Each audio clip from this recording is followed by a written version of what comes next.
Hello and welcome back to another beautiful installation of my boat refit at Riverside Marina. Today is February the 9th. It's been a little bit of a tough week. It's been cold, it's been tumultuous, and most of all, folks, something has been stolen from me. It's sort of clickbait, but I'm sticking with it. So without further ado, let's get into it. So one day I look up at the front of my boat and I see something's missing. Here is a pile of things, my old head, but look at that. Someone stole the hinges off my old toilet. They didn't even ask. So yes, something has been stolen from me, and I don't terribly care that it was stolen. I wish they had asked, because I would have just been like, yeah, take it, awesome. But it's not really the end of the world. It does make me think and remind me that I do need to lock stuff up and keep my stuff up on the boat, which I do normally anyway. So it happens. Anyway, let's get into the actual boat progress I've been making this week.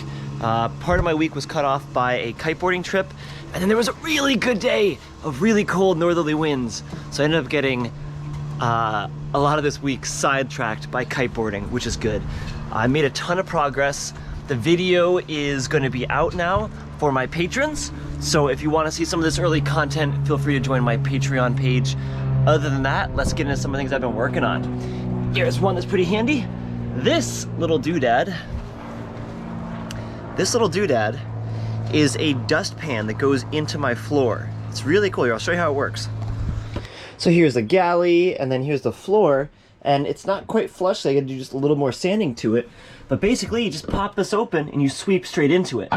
Now, this thing was getting pretty degraded. All the corners were cracked and broken off, but your favorite adventurer knows how to use fiberglass now, and I'm just fiberglassing everything. So that's one project down. Ooh, let's check out the next one. Back in here, we have a beautifully smooth and non-leaking wall. Very happy with this. I don't know why or how. I have my suspicions, but there would be this drip of this discolored water that would come through here, and it was really frustrating me. I put epoxy over it, and then a little air bubble would come up, so I said, you know what, screw it. I put Gorilla duct tape over a little section, and then I epoxied over that, and that did it. So this is all now done, and it's just, I wish you could have seen it before. It was terrible. Another thing we got going on is this. I have been working with metal. This is not the final product, but here is where it will be, replacing this mirror, because I don't really like having glass on my boat if I can help it. I think this is the last piece of glass on my boat. I just think stainless steel is super cool, and I have the extra piece from what I'm going to be using to make my bow anchor shield.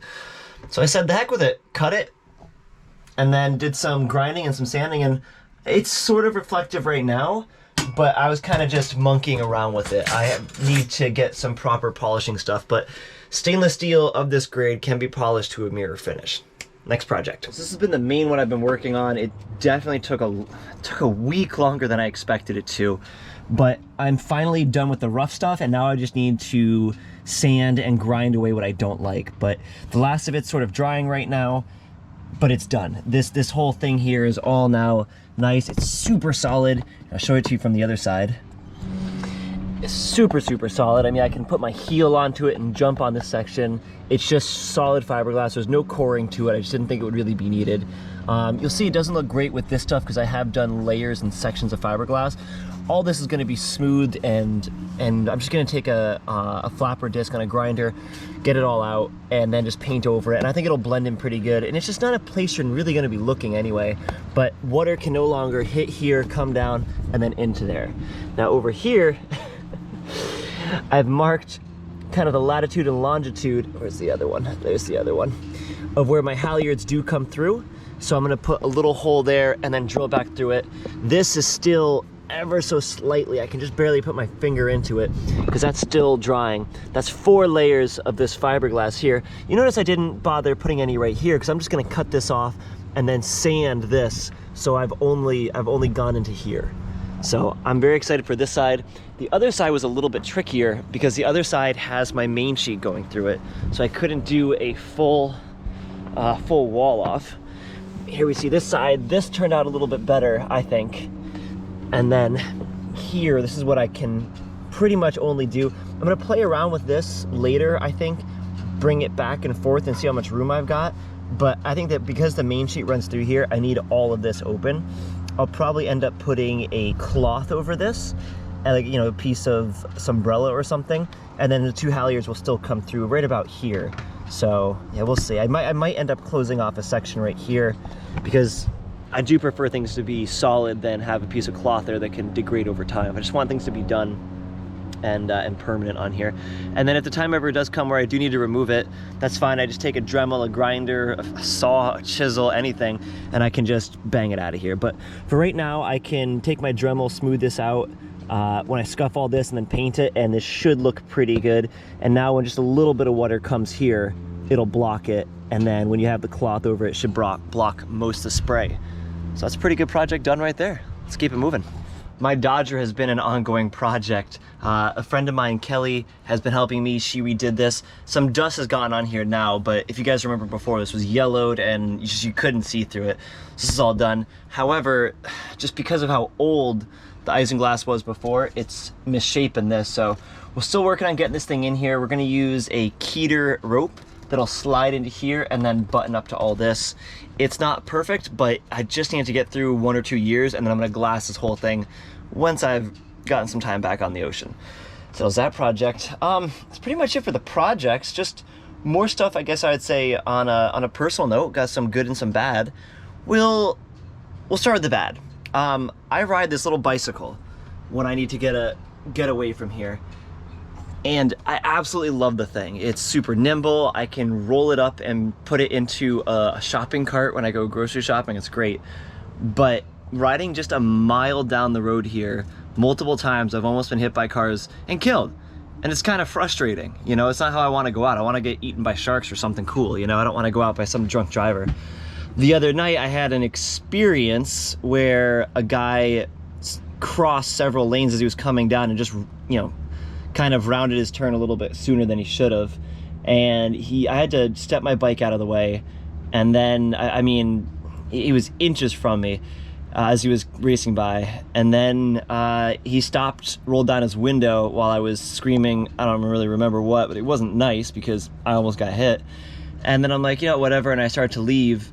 And then as I probably bike a couple hundred feet, I see him do a 3-point turn around, and he drives after me, and he almost gets me the second time, which was really frustrating. So that's just kind of been unfortunate. But then I get over to, actually I went over to Harbor Town for this, or that night, and I'm doing some computer work, and then I see some friends, some fans of mine. This really, really nice Southern gentleman, Doug. Doug, I hope you're watching. How you doing, buddy? And then another friend of mine, Dan, who's over there. And they were both around there talking, and I told them what had happened. And Dan was so kind to give me a ride back over here, which felt really strange. I gotta be honest. I've never had to take a safe road like that, you know, take a helping hand. But I felt like it was the right call, and I just feel like my number's been punched for riding my bike at night, which sounds ridiculous, but that's just where I'm at. So I'm trying to do anything I need to do during the daytime now, even though and like I had the other night, I have a big headlight on and a reflective backpack, for crying out loud, but it doesn't seem to really matter. I talked to some other people, and they've all had near crashes at the same intersection, and they've all referred to the people coming through there being the cause, not the infrastructure, not some environmental obstacle, just the people coming through. It's really unfortunate, but it's really motivating me. I really want to get out, and I want to get back out on the water. So anyway, that was kind of unfortunate, but the help I got right then and there meant a whole lot to me, and I really appreciate that. So Doug and Dan, thank you guys so much. It means the world to me. Moving on. On another high note, my friend Greg, you guys might remember him from the Bahamas. Me and him buddy boated for quite a while. He'll be coming here soon, and I just kind of want to put the feelers out there. I hate that train so much. I just kind of want to put the feelers out there and see if any of you guys are interested in this new segment that I want to do. I'm not quite sure on the name, it's a working title, but it'd be something along the lines of Forgotten Boats of Riverside. Because there's some really interesting boats here that have just been left to nature. I ended up checking one out the other day that has a small tree growing in it. And when I was standing in it, multiple people came up to me, and this is at like 7 in the morning. Multiple people came up and they said, "Are you gonna buy that boat? It's so cool, this and that." And I told them this ridiculous idea I have that I want to do someday, of taking a very, very crappy boat with no engine, no sails, and basically where that mast should be, turning that into like a seat with a yoke that I can clip my kiteboarding equipment to, my kite to, and be able to go at least downwind with the kite, because it pulls hundreds of pounds of force, you know, when I'm kiteboarding. So do even more when tied to something so, you know, so heavy. And a lot of people have thought it would be an interesting idea, if nothing else, and it would be cool to do something like this that wouldn't really cost me too much. So let me know what you guys think. But regardless, I think I'm going to do a little section or a little segment here of the, you know, forgotten boats, where I go through and check out some of the boats that it's kind of a travesty. It's kind of what on earth happened, but there are so many boats here that they've just been lost to time. And it'd be very interesting to hear. And who knows, I might do a video on a boat and somebody might come here and decide to come over and refit it and bring it back to life. Because just doing these videos here, I've had people ask me about the names, and I didn't even read the names of the boats around me that are all derelict. But they're like, "Hey, what's going on with Fancy Free right there?" And I'm like, "I don't know, it's rusting," you know. But who knows, to the right or the wrong person, they might decide they want to come and bring it back to life. There's many boats here I would highly suggest you don't do that too. There's many boats in general, it's just not worth the time, unfortunately. But some people really want a project, and I think that's kind of cool. So that pretty much wraps it up here. One final shout out, I'd like to say a major thank you to my patrons who help and support what I'm doing. They're absolutely fantastic, and I get to connect with them on the Patreon website, which is a really great space for me as a creator to be able to put out content, know it's going to reach the fans and the viewers and the supporters that really want to see my content, and it allows me to interact with them a lot better. So without further ado, we have a new patron, Renee Chai. Thank you so much, buddy, for supporting. Todd Howman, Jeff Vander Mead, Dustin Holland, who's been one of my longest supporters and one of my biggest supporters. Thank you very much, Dustin. Rolling with the Tide, Evan Skeeve, who's actually here at Riverside with me, and Alexander Taylor. Thank you guys so much, and if you're interested, feel free to check out the link below in the description. I'd love to see you over on my Patreon. It's a much better space for me as a creator. I really enjoy it. So that ends this video. I'm gonna now continue onward with the Patreon only video where I go into more depth about some other things going on around here. I'll catch you later.